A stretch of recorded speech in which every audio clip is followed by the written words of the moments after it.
Test 2. This is the IELTS listening test. You will hear a number of different recordings and you will have to answer questions on what you hear. There will be time for you to read the instructions and questions, and you will have a chance to check your work. All the recordings will be played once only. The test is in 4 parts. At the end of the test, you will be given 10 minutes to transfer your answers to the answer sheet. Now turn to Part 1.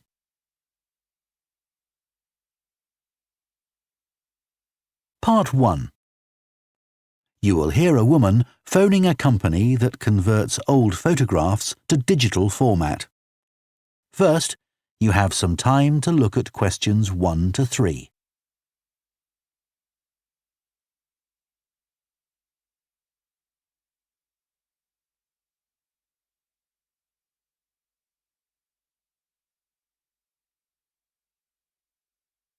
Now listen carefully and answer questions 1 to 3. Hello, Picture Rep. Can I help you? Oh, hi. I saw your advertisement about copying pictures to disk, and I'd like a bit more information about what you do. Sure. What would you like to know? Well, I've got a box full of old family photos that's been up in the attic for years. Some of them must be 50 or 60 years old, and I'd like to get them converted to digital format. Sure, we can do that for you. Right. And what about size? The photos are all sorts of sizes. Are there any restrictions? Well, the maximum size of photo we can do with our normal service is 30 centimetres, and each picture must be at least 4 centimetres. That's the minimum we can cope with. Well, that should be fine. And some of them are in a frame. Should I take them out before I send them? Yes, please. We can't copy them otherwise. And also the photos must all be separate. They mustn't be stuck into an album. OK, that's not a problem. So can you give me an idea of how much this will cost? I've got about 360 photos, I think. We charge £195 for 300 to 400 photos for the basic service. OK, and does that include the disc? Yes, 1 disc, but you can get extra ones for £5 each. That's good. So do I need to pay when I send you the photos? No, we won't need anything until we've actually copied the pictures. Then we'll let you know how much it is, and once we've received the payments, we'll send the parcel off to you. Right. Before you hear the rest of the conversation, you have some time to look at questions 4 to 10.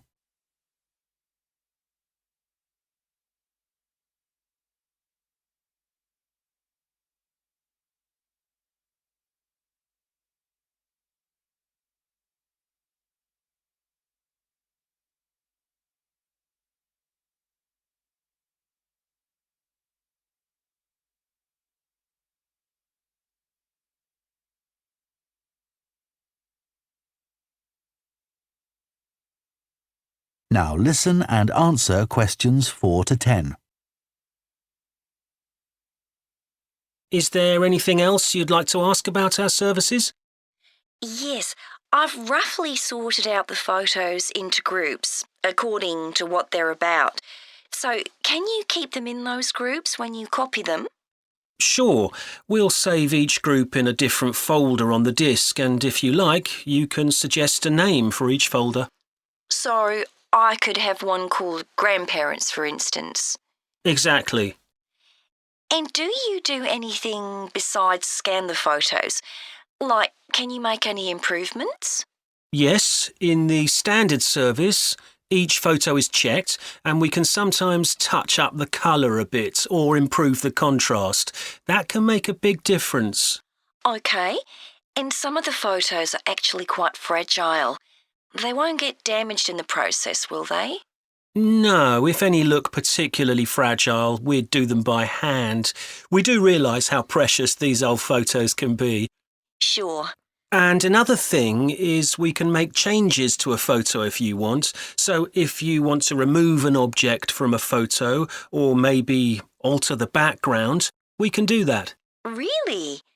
I might be interested in that. I'll have a look through the photos and see. Oh, and talking of fixing photos, I've got a few that aren't properly in focus. Can you do anything to make that better? No, I'm afraid that's one thing we can't do. Okay. Any other information I can give you? How long will it all take? We aim to get the copying done in 10 days. Fine. Right, well, I'll get the photos packed up in a box and post them off to you. Right. If you've got a strong cardboard box, that's best. We've found that plastic ones sometimes break in the post. Okay. Right, thanks for your help. Bye. Bye. That is the end of Part 1. You now have half a minute to check your answers to Part 1.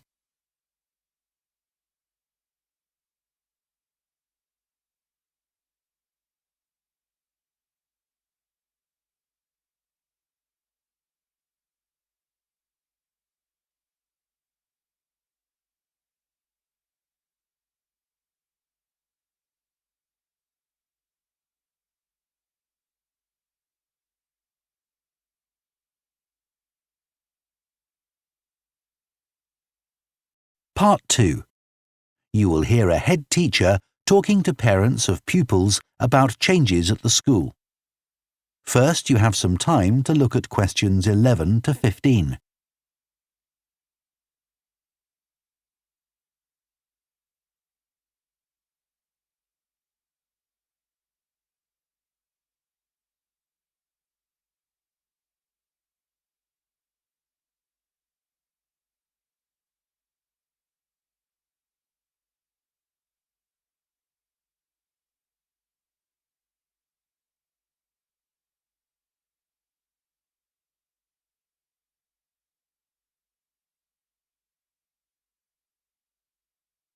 Now listen carefully and answer questions 11 to 15. Good morning, and thank you for coming here today. I'd like to bring you up to date with changes in the school that will affect your children. As you know, the school buildings date from various times, some from the 1970s, some from the last 5 years, and of course, Dartfield House is over a century old. It was commissioned by a businessman, Neville Richards, and intended as his family home, but he died before it was completed. His heir chose to sell it to the local council, who turned it into offices.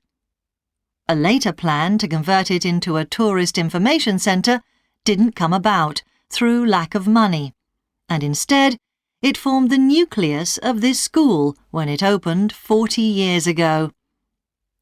The school has grown as the local population has increased, and I can now give you some news about the lower school site, which is separated from the main site by a road. Planning permission has been granted for development of both sites. The lower school will move to new buildings that will be constructed on the main site.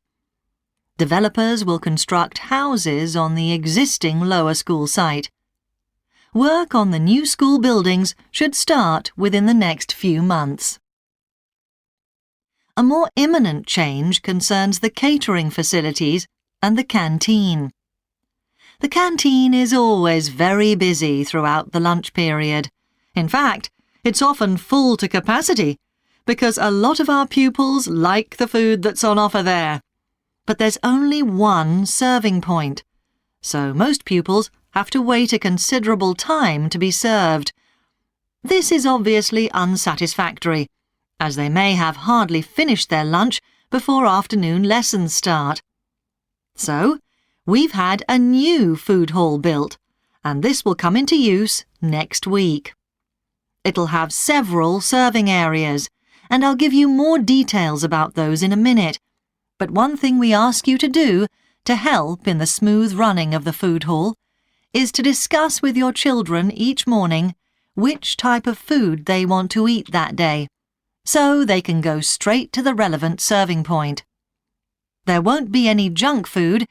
Everything on offer will be healthy, and there's no change to the current system of paying for lunches by topping up your child's electronic payment card online. You may be wondering what will happen to the old canteen.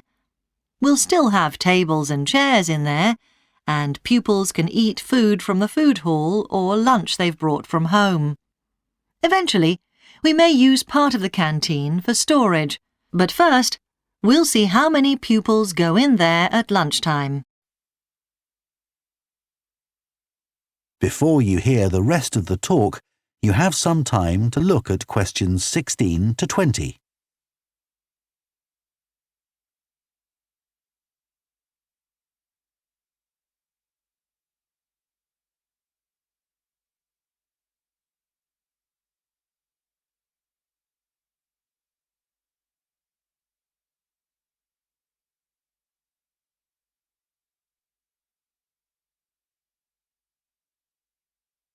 Now listen and answer questions 16 to 20.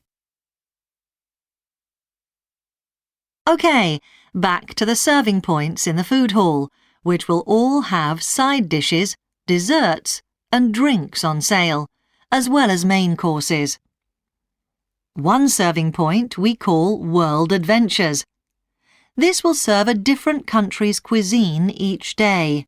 Maybe Chinese one day and Lebanese the next. The menus will be planned for a week at a time, so pupils will know what's going to be available the whole of that week. Street life is also international, with food from 3 particular cultures. We'll ask pupils to make suggestions, so perhaps sometimes there'll be food from Thailand, Ethiopia and Mexico, and then one of them will be replaced by Jamaican food for a week or 2. The Speedy Italian serving point will cater particularly for the many pupils who don't eat meat or fish. They can be sure that all the food served there is suitable for them. There'll be plenty of variety, so they shouldn't get bored with the food. OK, that's all on the new food hall. Now, after-school lessons. These are very popular with pupils, particularly swimming. In fact, there's a waiting list for lessons. Cycling is another favourite, and I'm delighted that dozens of pupils make use of the chance to learn to ride in off-road conditions. It means that more and more cycle to and from school every day. As you know, we have a well-equipped performance centre, and we're going to start drama classes in there too. Pupils will be able to join in just for fun, or work up to taking part in a play. We hope to put on at least one a year. We already teach a number of pupils to use the sound and lighting systems in the centre, and a former pupil has given a magnificent grand piano to the school, so a few pupils will be able to learn at the school instead of going to the local college, as many of them do at the moment. That is the end of Part 2. You now have half a minute to check your answers to Part 2.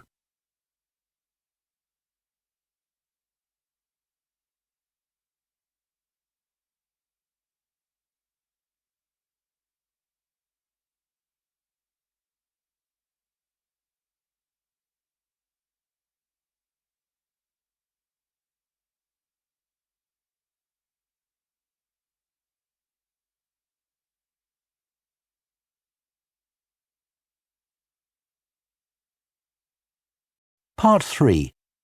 You will hear 2 psychology students, called Luke and Susie, discussing their assignment on sleep and dreams. First, you have some time to look at questions 21 to 24.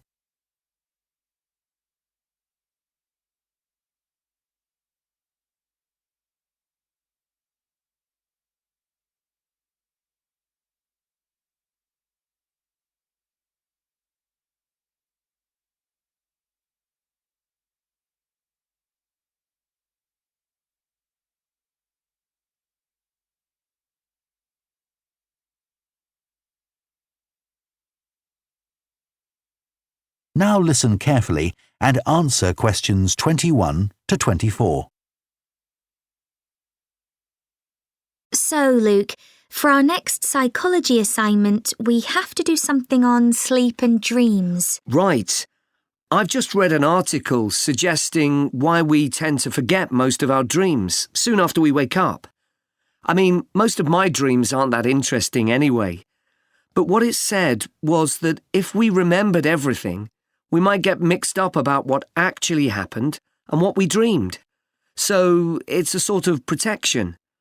I hadn't heard that idea before. I'd always assumed that it was just that we didn't have room in our memories for all that stuff. Me too. What do you think about the idea that our dreams may predict the future?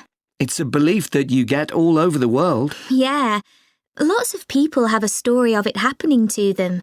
But the explanation I've read is that for each dream that comes true, we have thousands that don't, but we don't notice those. We don't even remember them. We just remember the ones where something in the real world, like a view or an action, happens to trigger a dream memory. Right. So it's just a coincidence, really. Something else I read about is what they call segmented sleeping.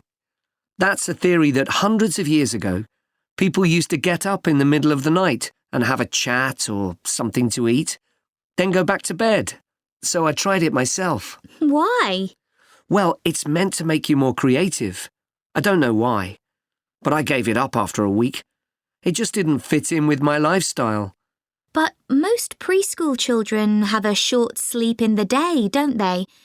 There was an experiment some students did here last term to see at what age kids should stop having naps, but they didn't really find an answer.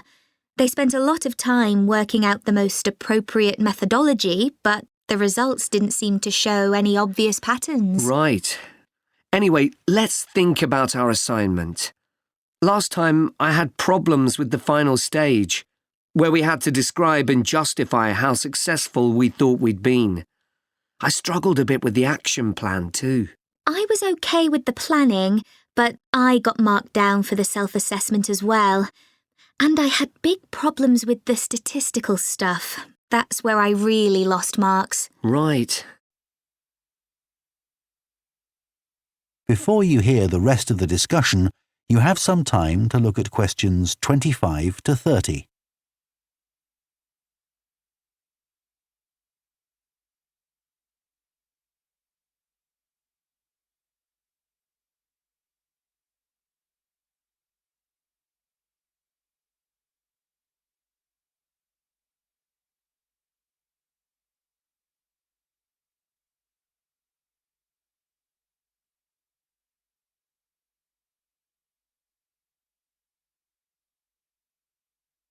Now listen and answer questions 25 to 30. So, shall we plan what we have to do for this assignment? Okay. First, we have to decide on our research question. So, how about, is there a relationship between hours of sleep and number of dreams? Okay. Then we need to think about who we'll do the study on. About 12 people? Right. And shall we use other psychology students? Let's use people from a different department. What about history? Yes, they might have interesting dreams. Or literature students. I don't really know any. OK, forget that idea. Then we have to think about our methodology. So we could use observation, but that doesn't seem appropriate. No. It needs to be self-reporting, I think. And we could ask them to answer questions online. But in this case, paper might be better, as they'll be doing it straight after they wake up. In fact, while they're still half asleep. Right. And we'll have to check the ethical guidelines for this sort of research. Because our experiment involves humans, so there are special regulations. Yes. I had a look at those for another assignment I did. There's a whole section on risk assessment and another section on making sure they aren't put under any unnecessary stress. Let's hope they don't have any bad dreams. Yeah. Then, when we've collected all our data, we have to analyse it and calculate the correlation between our two variables. That's time sleeping and number of dreams, and then present our results visually in a graph. Right, and the final thing is to think about our research and evaluate it. So that seems quite straightforward. Yeah. So now let's get started. That is the end of Part 3. You now have half a minute to check your answers to Part 3.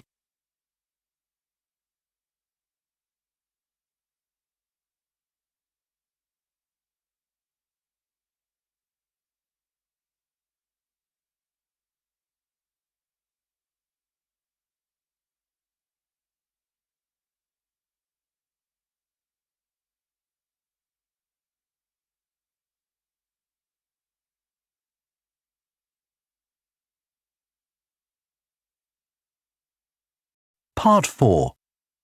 You will hear a sports science student giving a presentation on the health benefits of dance. First, you have some time to look at questions 31 to 40.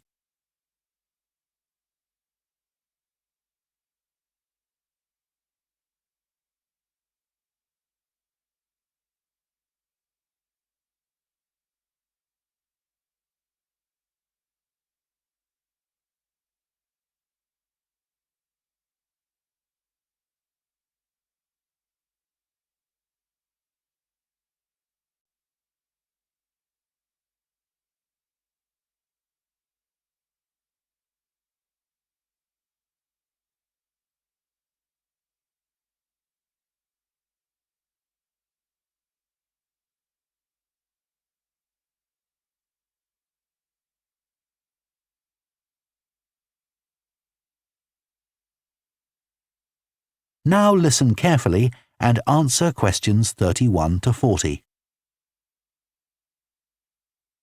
Dancing is something that humans do when they want to have a good time. It's a universal response to music found in all cultures. But what's only been discovered recently is that dancing not only makes us feel good, it's also extremely good for our health. Dancing, like other forms of exercise, releases hormones, such as dopamine, which make us feel relaxed and happy. And it also reduces feelings of stress or anxiety. Dancing is also a sociable activity, which is another reason it makes us feel good. One study compared people's enjoyment of dancing at home in front of a video with dancing in a group in a studio. The people dancing in a group reported feeling happier, whereas those dancing alone did not. In another experiment, university researchers at York and Sheffield took a group of students and sent each of them into a lab where music was played for 5 minutes. Each had to choose from 3 options: to sit and listen quietly to the music, to cycle on an exercise bike while they listened, or to get up and dance.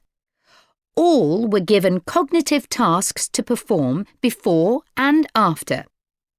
The results showed that those who chose to dance showed much more creativity when doing problem-solving tasks. Dr. Lovett at the University of Hertfordshire believes dance could be a very useful way to help people suffering from mental health problems. He thinks dance should be prescribed as therapy to help people overcome issues such as depression.